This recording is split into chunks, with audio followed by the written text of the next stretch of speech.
এই যে আমি দুপুরবেলা ডিম ভাজছি, তো হঠাৎ করে ফোন এলো ডেলিভারি বয় যে তোমার পার্সেল এসেছে। সেই থেকে তো আমি মানে টেনশন ঠিক নয়, মানে এক্সাইটেড হয়ে গেছি ভীষণ। কখন আসবে ওয়েট করে আছি, মানে বললো 10 মিনিটের মধ্যে আসছি, 1 ঘন্টা কাটিয়ে দিচ্ছি, আসছেই না। আমি বারবার ওয়েট করছি, আর মানে বাইকের আওয়াজ পেলেই বাইরে চলে আসছি দেখার জন্য, তো আসেই না। এলো সে 1 ঘন্টা পরে এলো। তো ফাইনালি আমি নিচে ছিলাম, তখন নিচ থেকে উপরে চলে এলাম ওয়েট করে এলো না বলে। তারপর আর ফোন করলাম, বললো যে আধ ঘন্টা টাইম লাগবে। তো বর চলে এলো স্কুল থেকে, তো ওকে বসিয়ে রেখেছে নিচে, পার্সেল নিয়ে তারপর উপরে আসবে, তার আগে কিন্তু আসবে না। ও বেচারা বাইরে, ও আধ ঘন্টা ওয়েট করে বাইরে দাঁড়িয়ে থাকলো।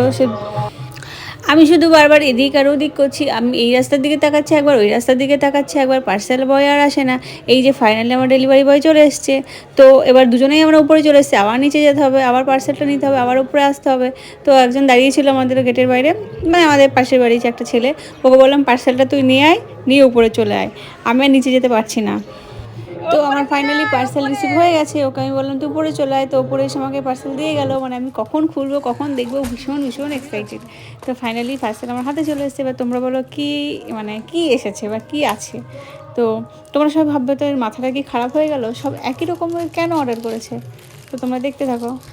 তো একটা বিশেষ অনুষ্ঠানে, বিশেষ কারণে এই শাড়িগুলো অর্ডার করা, একই রকমের 5টা। তো মানে 5টা না, আরও আছে, আর যে 5টা এসছে এখন। তো সেগুলো দেখো, তোমাদের কোন কালারটা সবচেয়ে বেশি ভালো লাগছে তোমরা কমেন্ট করে জানাও, কোনটা বেশি ভালো লাগছে, শাড়িগুলো কেমন হয়েছে সেটাও জানাও। আচ্ছা,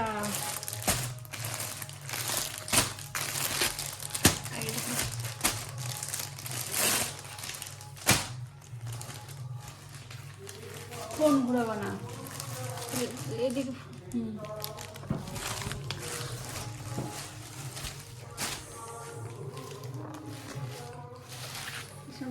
আমাকেও না, অন্য আসছে না তো।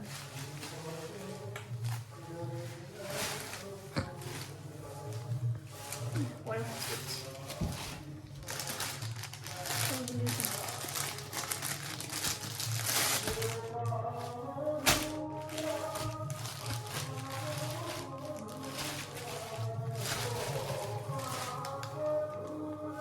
ভালো লাগছে তো।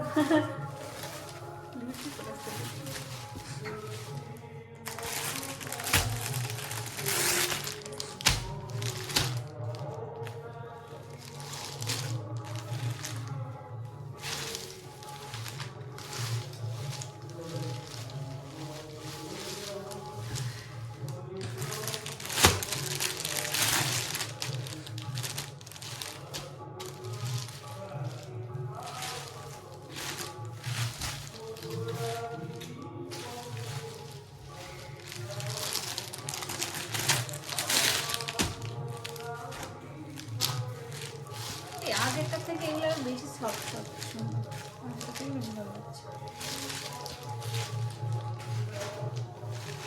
একটা একটা দুটো